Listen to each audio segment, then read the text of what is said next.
नमस्कार साथियों, कहानियों के आपके अपने इस चैनल पर आज मुंशी प्रेमचंद जी की मशहूर कहानी शतरंज के खिलाड़ी। वाजिद अली शाह का समय था। लखनऊ विलासिता के रंग में डूबा हुआ था। छोटे बड़े, अमीर गरीब सभी विलासिता के रंग में डूबे हुए थे। कोई नृत्य और गान की मजलिस सजाता तो कोई अफीम की पिनक के ही मजे लेता। जीवन के प्रत्येक विभाग में आमोद प्रमोद का प्राधान्य था। शासन विभाग में, साहित्य क्षेत्र में, सामाजिक व्यवस्था में, कला कौशल में, उद्योग धंधों में, आहार व्यवहार में सर्वत्र विलासिता व्याप्त हो रही थी। राज कर्मचारी विषय वासना में, कविगण प्रेम और विरह के वर्णन में, कारीगर कलाबत्तू और चिकन बनाने में, व्यवसायी सुरमे, इत्र, मिस्सी और उपटन का रोजगार करने में लिप्त थे। सभी की आंखों में विलासिता का मद छाया हुआ था। संसार में क्या हो रहा है इसकी किसी को खबर न थी। बटेर लड़ रहे हैं, तीतरों की लड़ाई के लिए पाली बंधी जा रही है, कहीं चौसर बिछी हुई थी, पौ बारह का शोर मचा हुआ है, कहीं शतरंज का घोर संग्राम छिड़ा हुआ है। राजा से लेकर रंक तक इसी धुन में मस्त थे। यहाँ तक कि फकीरों को पैसे मिलते तो वे रोटियां न लेकर अफीम खाते और मदक पीते। शतरंज, ताश, गंजीफा खेलने में बुद्धि तीव्र होती है, विचार शक्ति का विकास होता है, पेचीदा मामलों को सुलझाने की आदत पड़ती है। ये दलीलें जोरों के साथ पेश की जाती थीं। हालांकि इस संप्रदाय के लोगों से दुनिया अब भी खाली नहीं है। इसलिए अगर मिर्जा सज्जाद अली और मीर रोशन अली अपना अधिकांश समय बुद्धि तीव्र करने में व्यतीत करते थे तो किसी विचारशील पुरुष को भला क्या आपत्ति हो सकती थी। दोनों के साथ मौरूसी जागीरें थीं, जीविका की कोई चिंता न थी। घर में बैठे चखौतियाँ करते थे, आखिर और करते ही क्या। प्रातःकाल दोनों मित्र नाश्ता करके बिसात बिछाकर बैठ जाते, मुहरे सज जाते, लड़ाई के दांव पेच होने लगते। फिर खबर होती थी कि कब दोपहर हुई, कब तीसरा पहर आ गया और कब शाम हो गई। घर के भीतर से बार बार बुलावा आता कि खाना तैयार है। यहाँ से जवाब मिलता, चलो आते हैं, दस्तरख्वान बिछाओ। यहाँ तक कि बावर्ची विवश होकर कमरे में ही खाना रख जाता। दोनों मित्र दोनों काम साथ साथ करने लगे थे। मिर्जा सज्जाद अली के घर में कोई बड़ा बूढ़ा न था, इसलिए उन्हीं के दीवान खाने में बाजियाँ होती थीं। मगर यह बात न थी कि मिर्जा के घर के लोग उनके इस व्यवहार से खुश होते हों। घर वालों का तक कहना ही क्या, मोहल्ले वाले, घर के नौकर चाकर तक नित्य विद्वेषपूर्ण टिप्पणियां करते हुए कहते, बड़ा मनहूस खेल है, घर को तबाह कर देता है, खुदा न करे किसी को इसकी चाट पड़े। आदमी दीन दुनिया किसी के काम का नहीं रहता, न घर का न घाट का, बुरा रोग है। यहाँ तक कि मिर्जा को बेगम साहिबा को इससे इतना द्वेष था कि अक्सर अवसर पाकर वे खोज खोज कर पति को लताड़ती थीं और इन्हें इसका अवसर मुश्किल से मिलता था। वह सोती ही रहती थीं। तब कहीं मिर्जा जी घर में आते, हाँ, नौकरों पर वह अपना गुस्सा उतारती रहती थी। क्या पान मांगे हैं, कह दो आकर ले जाएं, खाने की फुर्सत नहीं है, ले जाकर खाना सिर पर पटक दो, खाएं चाहे कुत्ते को खिलाएं। पर रूबरू वह भी कुछ न कह सकती थी। उनको अपने पति से उतना मलाल न था जितना मीर साहब से। उन्होंने उनका नाम मीर बिगाड़ू रखकर छोड़ दिया। शायद मिर्जा जी सफाई देने के लिए सारा इल्ज़ाम मीर साहब की ही सिर थोप देते थे। एक दिन बेगम साहिबा के सिर में दर्द होने लगा। उन्होंने लौंडी से कहा, लौंडी मतलब दासी से कहा, जाकर मिर्जा साहब को बुला ला, किसी हकीम के यहाँ से दवा लावें, दौड़ जल्दी जा। दौड़कर दासी गई तो मिर्जा ने कहा, चल अभी आते हैं। बेगम साहिबा का मिजाज गर्म था। इतनी ताव कहाँ कि उनके सिर में दर्द हो और पति शतरंज खेलता रहे। चेहरा सुर्ख हो गया। लौंडी से कहा, जाकर कहा अभी चलिए, नहीं तो वह आप ही हकीम के यहाँ चली जाएंगी। मिर्जा जी बड़ी दिलचस्प बाजी खेल रहे थे। दो ही किस्त में मीर साहब को मात हुई जाती थी। झुंझला कर बोले, क्या ऐसे दम लबों पर हैं, जरा सब्र नहीं होता। मीर अरे तो जाकर सुन ही आइए ना, औरतें नाजुक मिजाज ही होती हैं। मिर्जा जी, जी हाँ, चला क्यों ना जाऊं, 2 किस्तों में आपकी मात होती है। जनाब, इस भरोसे न रहिएगा, ये चाल सोची है, आपके मोहरे धरे के धरे रह जाएंगे और मात हो जाएगी। घर जाइए, सुनकर आइए, क्यों खामखा उनका दिल दुखाइएगा। मिर्जा, इसी बात पर मात करके ही जाऊंगा। मीर, मैं खेलूंगा ही नहीं, आप जाकर पहले सुन आइए। मिर्जा, अरे यार, जाना पड़ेगा हकीम के यहाँ, सिरदर्द खाक नहीं है, मुझे परेशान करने का बहाना है। मीर, कुछ भी हो, उनकी खातिर तो करनी ही पड़ेगी। अच्छा, एक चाल और चल दूं। हरगिज नहीं, जब तक आप सुन न आवेंगे मैं मुहरे पे हाथ ही न लगाऊंगा। मिर्जा साहब मजबूर होकर अंदर गए तो बेगम साहिबा ने त्योरियां बदलकर लेकिन कराहते हुए कहा, तुम्हें निगोड़ी शतरंज इतनी प्यारी है, चाहे कोई मर ही जाए पर उठने का नाम नहीं लेते। भगवान न करे कोई तुम जैसे आदमी हूं। मिर्जा, क्या करूं, मीर साहब मानते ही नहीं, बड़ी मुश्किल से पीछा छुड़ाकर आया हूं। क्या जैसे वह खुद निकट्ठू हैं वैसे ही सबको समझते हैं? उनके भी बाल बच्चे होंगे, या सबका सफाया कर डाला? मिर्जा, बड़ा लती आदमी है, अब आ जाता है तब मजबूर होकर मुझे भी खेलना ही पड़ता है।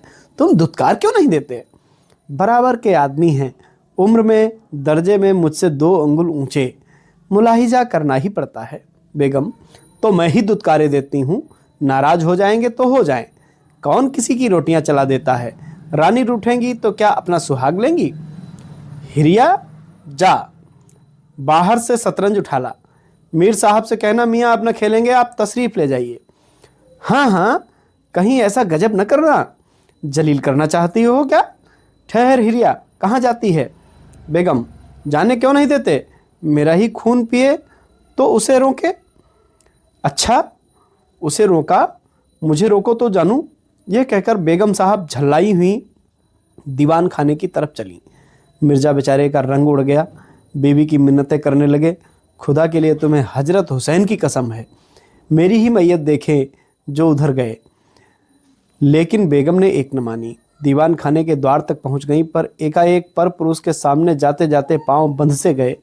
भीतर झांका, संयोग से कमरा खाली था। मीर साहब ने 2-1 मोहरे इधर उधर कर दिए थे और अपनी सफाई जताने के लिए बाहर टहल रहे थे। फिर क्या, बेगम ने अंदर पहुंचकर बाजी उलट दी, मोहरे कुछ तख्त के नीचे फेंक दिए और कुछ बाहर, और किवाड़े अंदर से बंद करके कुंडी लगा दी। मीर साहब दरवाजे पर ही थे, मोहरे बाहर फेंके जाते देखे, चूड़ियों की खनक कान में पड़ी। फिर दरवाज़ा बंद हुआ तो समझ गए बेगम साहिबा बिगड़ गई हैं। चुपके से घर की राह ली। मिर्जा ने कहा, तुमने गजब कर दिया। बेगम, अब मीर साहब इधर आए तो खड़े खड़े निकलवा दूंगी, इतनी लौ खुदा से लगाते तो वली हो जाते। आप तो शतरंज खेलें और मैं यहाँ चूल्हे चक्की की फिक्र में सिर खपाऊं। ले जाते हो हकीम साहब के यहाँ कि अब भी तामुल है? मिर्जा घर से निकले तो हकीम के घर जाने के बदले मीर साहब के घर पहुँचे और सारा वृत्तांत कहा। मीर साहब बोले, मैंने तो जब मुहरे बाहर आते देखे तभी ताड़ गया, फौरन भागा। बड़ी गुस्सेवार मालूम होती हैं, मगर आपने उन्हें यूँ सिर पर क्यों चढ़ा रखा है? ये मुनासिब नहीं। उन्हें इससे क्या मतलब कि आप बाहर क्या करते हैं? इंतज़ाम करना उनका काम है, दूसरी बातों से उन्हें क्या सरोकार। मिर्जा, खैर यह तो बताइए अब कहाँ जमा होगा?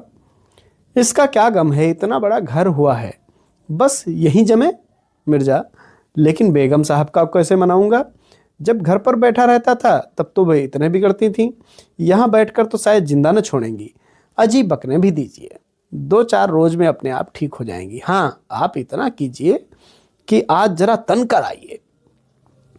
मीर साहब को बेगम किसी अज्ञात कारण से मीर साहब का घर से दूर रहना ही उपयुक्त समझती थी, इसलिए वह उनके शतरंज प्रेम की कभी आलोचना न करती थी, बल्कि कभी कभी मीर साहब को देर हो जाती तो याद दिला देती थी।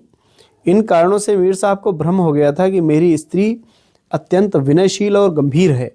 लेकिन जब दीवान खाने में बिसात बिछने लगी और मीर साहब दिन भर घर में रहने लगे तो बेगम साहिबा को बड़ा कष्ट होने लगा। उनकी स्वाधीनता में बाधा पड़ गई।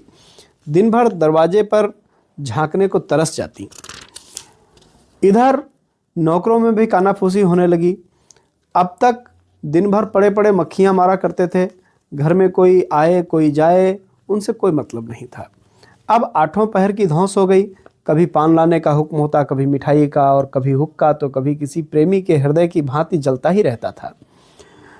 वे बेगम साहब से जाकर कहते, हुजूर, मियाँ की शतरंज तो हमारे जी का जंजाल हो गई। दिन भर दौड़ते दौड़ते पैरों में छाले पड़ गए। ये भी कोई खेल है कि सुबह को बैठे तो शाम कर दी। घड़ी आध घड़ी दिल बहलाव के लिए खेल लेना बहुत है। खैर, हमें तो कोई शिकायत नहीं, हुजूर के गुलाम हैं, जो हुक्म होगा बजा ही लावेंगे। मगर ये खेल बड़ा मनहूस है, इसका खेलने वाला कभी पनपता नहीं। घर पर कोई न कोई आफत जरूर आती है। यह तक कि एक के पीछे मोहल्ले तबाह होते देखे गए हैं। सारे मोहल्ले में यही चर्चा होती रहती है, हुजूर का नमक खाते हैं। अपने आका की बुराई सुन सुनकर रंज होता है, मगर क्या करें। इस पर बेगम साहिबा कहती, मैं तो खुद इसको नहीं पसंद करती, मगर वह किसी की सुनते ही नहीं, तो क्या किया जाए।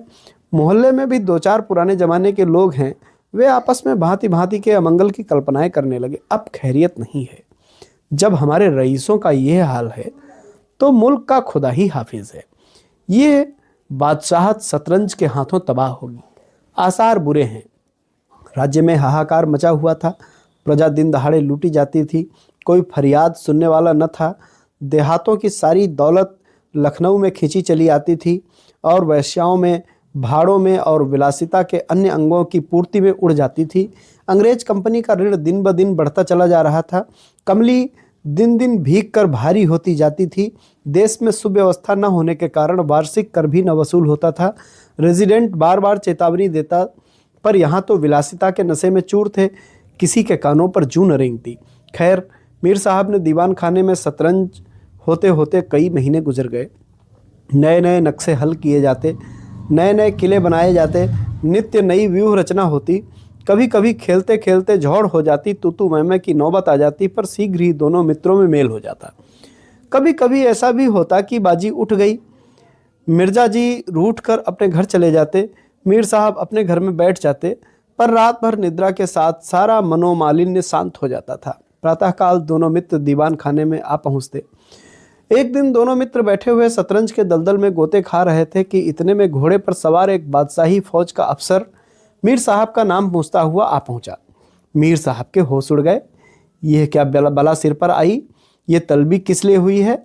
अब खैरियत नजर नहीं आती। घर के दरवाजे बंद कर लिए। नौकरों से बोले, कह दो घर में नहीं है। घुड़सवार, घर में नहीं है तो कहाँ हैं।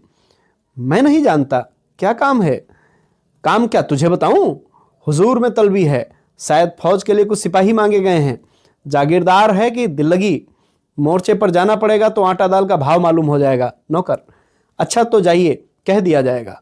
कहने की बात नहीं है, मैं कल खुद आऊंगा, साथ ले जाने का हुक्म हुआ है। सवार चला गया। मीर साहब की आत्मा कांप उठी। मिर्जा जी से बोले, कहिए जनाब, अब क्या होगा। मिर्जा, बड़ी मुसीबत है, कहीं मेरी भी तलबी न हो। कमबख्त, कल फिर आने को कह गया है। आफत है और क्या, वहाँ मोर्चे पर जाना पड़ा तो बेमौत मरे। मीर साहब, बस यही एक तदबीर है कि घर पर मिलो ही नहीं। कल से गोमती पर कहीं वीराने में नक्शा जमे, वहाँ किसे खबर होगी। हजरत आकर अपने आप लौट जाएंगे। मिर्जा, वल्लाह आपको खूब सूझी, इसके सिवा और कोई तदबीर ही नहीं है। इधर मीर साहब की बेगम उस सवार से कह रही थी कि तुमने खूब धता बचाई। उसने जवाब दिया, ऐसे गावदियों को चुटकियों पर नचाता हूँ। इनकी सारी अक्ल और हिम्मत तो शतरंज ने चर ली, अब भूल कर भी घर पर न रहेंगे। दूसरे दिन से दोनों मित्र अंधेरे घर से निकल खड़े होते। बगल में एक छोटी सी दरी दबाए, डिब्बे में गिलोरियां भरे, गोमती पार की एक पुरानी मीरान मस्जिद में चले जाते, जिसे शायद नवाब आसफउद्दौला ने बनवाया था। रास्ते में तंबाकू, चिलम और मदरिया ले लेते और मस्जिद में पहुंच दरी बिछा हुक्का भरकर शतरंज खेलने बैठते। फिर उन्हें दीन दुनिया की फिक्र न रहती। किस्त, सह आदि दो एक शब्दों के सिवा उनके मुंह से और कोई वाक्य न निकलता था। कोई योगी भी समाधि में इतना एकाग्र न होता होगा। दोपहर को जब भूख मालूम होती तो दोनों मित्र किसी नानबाई की दुकान पर जाकर खाना खा लेते और एक चिलम हुक्का पीकर फिर संग्राम क्षेत्र में डट जाते। कभी कभी तो उन्हें भोजन का भी ख्याल न रहता। इधर देश की राजनीतिक दशा भयंकर होती जा रही थी। कंपनी की फौजें लखनऊ की तरफ बढ़ी चली आ रही थीं। शहर में हलचल मची हुई थी। लोग बाल बच्चों को ले लेकर देहातों में भागे जा रहे थे, पर हमारे दोनों खिलाड़ियों को इसकी जरा भी फिक्र नहीं थी। ये घर से आते तो गलियों में होकर, डर था कि कहीं किसी बादशाही मुलाजिम की निगाह न पड़ जाए, नहीं तो बेकार में ठगे जाएंगे। हजारों रुपए सालाना की जागीर मुफ्त में ही हजम करना चाहते थे। एक दिन दोनों मित्र मस्जिद के खंडहर में बैठे शतरंज खेल रहे थे। मीर साहब की बाजी कुछ कमज़ोर थी। मिर्जा उन्हें किस्त पर किस्त दे रहे थे। इतने में कंपनी के सैनिक आते हुए दिखाई दिए। यह गोरों की फौज थी जो लखनऊ पर अधिकार जमाने के लिए आ रही थी। मीर साहब बोले, अंग्रेजी फौज आ रही है, खुदा खैर करे। मिर्जा, आने दीजिए, पहले किस्त बचाइए, यह किस्त। मीर, जरा देखना चाहिए, यहीं आड़ में खड़े हो जाएं। देख लीजिएगा, जल्दी क्या है, किस्त। दो खाना भी तो है, कोई 5,000 आदमी होंगे, कैसे कैसे जवान हैं, लाल लाल बंदरों कैसे मुंह, सूरत देखकर खौफ मालूम होता है। मिर्जा, जनाब हिले न कीजिए, ये चकमे किसी और को दीजिए, जब हारने लगे तो ये सब बातें, ये किस्त। मीर, आप भी अजीब आदमी हैं, यहाँ तो शहर पर आफत आई हुई है और आपकी किस्त सूझ रही है। कुछ इसकी भी खबर है कि शहर घिर गया तो घर कैसे चलेंगे। मिर्जा, जब घर आने का वक्त आएगा तो देखी जाएगी, यह किस्त। बस अब की शह में मात है। फौज निकल गई। 10 बजे का समय था। फिर बाजी बिछ गई। मिर्जा बोले, आज खाने की कैसी ठहरेगी। मीर, अजी आज तो रोजा है, क्या आपको ज़्यादा भूख मालूम होती है। जी नहीं, शहर में न जाने क्या हो रहा है। मीर, शहर में कुछ न हो रहा होगा, लोग खाना खा खा कर आराम से सो रहे होंगे। हुजूर नवाब साहब भी ऐस गाह में होंगे। दोनों सज्जन फिर जो खेलने बैठे तो 3 बज गए। अब के मिर्जा जी की बाजी कमज़ोर थी। 4 का गज़र बज ही रहा था कि फौज की वापसी की आहट मिली। नवाब वाजिद अली पकड़ लिए गए थे और सेना उन्हें किसी अज्ञात स्थान को लिए जा रही थी। शहर में न कोई हलचल थी, न मारकाट, एक बूंद भी खून नहीं गिरा था। आज तक किसी स्वाधीन देश के राजा की पराजय इतनी शांति से इस तरह खून बहे बिना न हुई थी। यह वह अहिंसा न थी जिस पर देवगण प्रसन्न होते हैं। यह वह कायरपन था जिस पर बड़े बड़े कायर भी आंसू बहाते हैं। अवध के विशाल देश का नवाब बंदी बना चला जाता था और लखनऊ ऐश की नींद में मस्त था। यह राजनीतिक अधः पतन की चरम सीमा थी।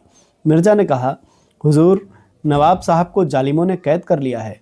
होगा, ये लीजिए शह। मिर्जा, जनाब ठहरिए, इस वक्त इधर तबीयत नहीं लगती। बेचारे नवाब साहब इस वक्त खून के आंसू रो रहे होंगे। मीर, रोया ही करें, रोया ही चाहें, यह ऐस वहाँ कहाँ नसीब होगा, यह किस्त। मिर्जा, किसी दिन बराबर नहीं जाते, कितनी दर्दनाक हालत है। हाँ सो तो है, यह लो फिर किस्त। बस अब की किस्त में मात है, बच नहीं सकते आप। मिर्जा, खुदा की कसम आप बड़े बेदर्द हैं, इतना बड़ा हादसा देखकर भी आपको दुख नहीं होता। हाय गरीब वाजिद अली शाह। मीर, पहले अपने बादशाह को तो बचाइए, फिर नवाब साहब का मातम कीजिएगा। यह किस्त और मात हाथ लाना। बादशाह को लिए हुए सेना सामने से निकल गई।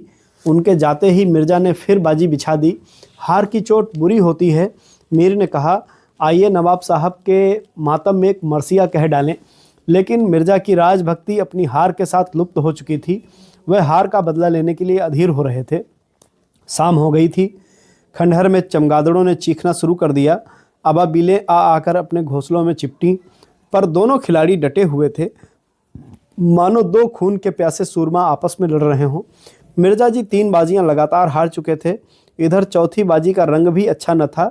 वह बार बार जीतने का दृढ़ निश्चय लेकर संभल कर खेलते, लेकिन एक चाल ऐसी बेढब आ पड़ती थी जिससे बाजी खराब हो जाती। हर बार हार के साथ प्रतिकार की भावना और भी उग्र हो जाती। उधर मीर साहब मारे उमंग के गजले गाते, चुटकियां लेते, मानो कोई गुप्त धन पा गए हों। मिर्जा जी सुन सुनकर झुंझलाते और हार की झेप मिटाने के लिए उनकी दाद देते रहते थे। पर जो बाजी कमज़ोर पड़ती थी, धैर्य हाथ से निकल जाता था। यहाँ तक कि हर बात में झुंझलाने लगे, जनाब आप चाल न बदला कीजिए। यह क्या कि एक चाल चले और फिर उसे बदल लिया। जो कुछ चलना हो एक बार चल लीजिए। यह आपके मुहरे पर हाथ क्यों रखे रहते हैं? मुहरे को छोड़िए। जब तक आपको चाल न सूझे छुइए ही नहीं। आप एक एक चाल आधा घंटे में चलते हैं, इसकी सनद नहीं रहती। जिसे एक चाल चलने में 5 मिनट से ज़्यादा लगे उसकी बात समझी जाएगी। फिर आपने चाल बदल दी। चुपके से मुहरा वहीं रख दीजिए। मीर साहब का फर्जी पिटता था। बोले, मैंने चली ही कब थी मिर्जा, आप चाल चल चुके हैं, मुहरा वहीं रख दीजिए उसी घर में। उस घर में क्यों रखूं? मैंने हाथ से मुहरा छोड़ा ही कब था? मुहरा आप कयामत तक न छोड़े तो क्या चाल ही न होगी? फर्जी पिटते देखा तो धांधली करने लगे। मीर, धांधली आप करते हैं, हार जीत तकदीर से होती है, धांधली करने से कोई नहीं जीतता। तो इस बाजी में आपको मात हो गई, मुझे क्यों मात होने लगी? तो आप मोहरा उसी घर में रख दीजिए जहां पहले रखा था। वहां क्यों रखूं? नहीं रखता। मिर्जा, क्यों ना रखिएगा, आपको रखना होगा। तकरार बढ़ने लगी। दोनों अपनी अपनी टेक पर अड़े थे। न यह दबता था न वह। अप्रासंगिक बातें होने लगी। मिर्जा बोले, किसी खानदान में शतरंज खेली होती तब तो इसके कायदे जानते। वे तो हमेशा घास छीला किए, आप शतरंज क्या खेलिएगा? रियासत और ही चीज़ है, जागीर मिल जाने से कोई रईस नहीं हो जाता। मीर, क्या घास आपके अब्बाजी छीलते होंगे? यहाँ तो पीढ़ियों से शतरंज खेलते चले आ रहे हैं। अजी जाइए भी। गाजीउद्दीन हैदर के यहाँ बावर्ची का काम करते करते उम्र गुजर गई, बड़े रईस बने चलने हैं। रईस बनना कोई दिल्लगी नहीं। मीर, क्यों? अपने बुजुर्गों के मुंह पर कालिख लगाते हो, वही बावर्ची का काम करते होंगे। यहाँ तो हमेशा बादशाहत के दस्तरख्वान पर खाना खाते चले आए हैं। अबे चल चरकटे, बहुत बड़बड़ कर बातें न कर। मीर, जबान संभालिए वरना बुरा होगा। मैं ऐसी बातें सुनने का आदी नहीं हूँ। वहाँ तो किसी ने आंखें दिखाई कि आंखें निकाल ली। है हौसला? मिर्जा, आप मेरा हौसला देखने चाहते हैं तो फिर आइए। तो तुमसे यहाँ दबने वाला कौन है? दोनों दोस्तों ने कमर से तलवारें निकाल ली। नवाबी जमाना था, सभी तलवार पेश कब्ज कटार वगैरह बांधते थे। दोनों विलासी थे पर कायर न थे।